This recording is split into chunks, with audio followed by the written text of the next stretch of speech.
नमस्कार, मैं हूं आपके साथ ज्योतिका। राष्ट्र सर्वोपरि की भावना से सभी लोगों को कार्य करना चाहिए, उक्त कथन श्रीमद्भागवत कथा वाचिका माधुरी ने कहा।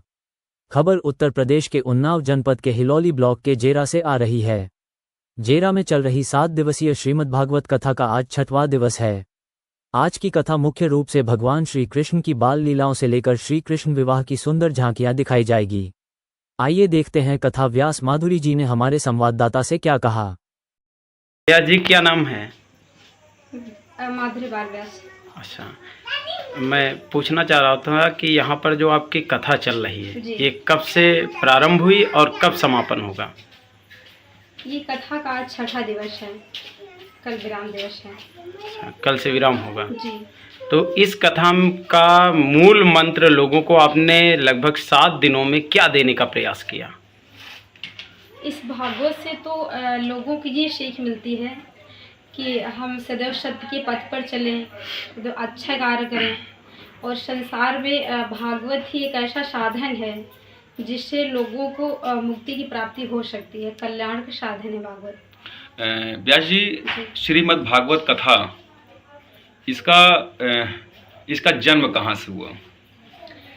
ये जो है श्रीमद् भागवत कथा, इसको सर्वप्रथम भगवान नारायण ने ब्रह्मा जी को सुनाया था। फिर ब्रह्मा जी ने अपने पुत्र नारद जी को सुनाया। फिर नारद जी ने व्यास जी को सुनाया, जिन्होंने भागवत रची है।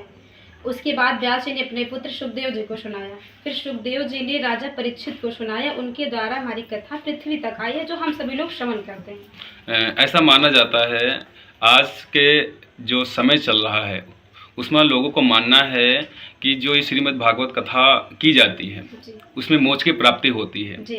ऐसा सुना है जी। और इसकी पुष्टि हम नहीं कर सकते।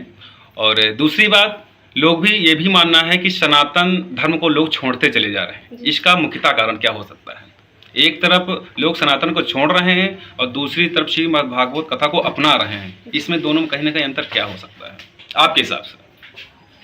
देखिए, पहली बात तो हम सब मनुष्यों को सनातन धर्म के प्रति चलना चाहिए, छोड़ना नहीं चाहिए, क्योंकि हम सबका ये मतलब धर्म है, सनातन धर्म। और इसको बढ़ाने के प्रयास हम ही सब कर सकते हैं। जी जी, बहुत बहुत धन्यवाद। व्यास जी, आज जो कथा होगी जी। कौन सी कथा होगी, जरा थोड़ा सा उसको विस्तार में बताइएगा। देखिए, आज जो है कथा का 6वां दिवस है। तो आज भगवान कन्हैया के विवाह की कथा, कि भगवान ने किस प्रकार से उनकी 16,108 रानियाँ थी और उनके साथ में उन्होंने कैसे विवाह किया, ये संपूर्ण कथा का वर्णन होगा कथा में। व्यास जी, अगला प्रश्न है, आप भागवत कथा कह रहे हैं लेकिन उसके साथ में क्षेत्र के लोगों को किस तरीके से धर्म से जोड़ने का कार्य कर रहे हैं?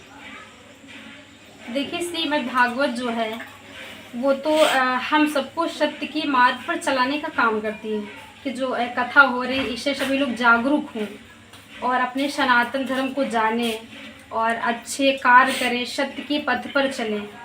और इससे हमें मनुष्यों को बहुत सारी सीख मिलती है भागवत सुन करके, कि हर नवयुवक को अपने माँ बाप की सेवा करनी चाहिए और जो है माँ बाप का सम्मान करना चाहिए, राष्ट्र की सेवा करनी चाहिए, देश की सेवा करनी चाहिए, समाज की सेवा करनी चाहिए। और भागवत से हमको जो है इस संसार में आए हैं तो भक्ति करना, ये हम मनुष्यों का एक परम कर्तव्य है। कि मतलब संसार में हम मनुष्य बन के आए हैं, तो अगर जीवन में भगवान की कथा नहीं सुन पाए और कथा सुन करके अगर उसको जीवन में नहीं उतार पाए तो मनुष्य होने का कोई लाभ नहीं है। तो भागवत से कहने का मतलब ये है कि कथा श्रवण की जाए तो उसको धारण किया जाए, फिर अपने जीवन में उसको उतारा जाए, तभी कथा का आप संपूर्ण लाभ ले सकते हैं। इन खबरों में बस इतना ही। बने रहिए हमारे साथ।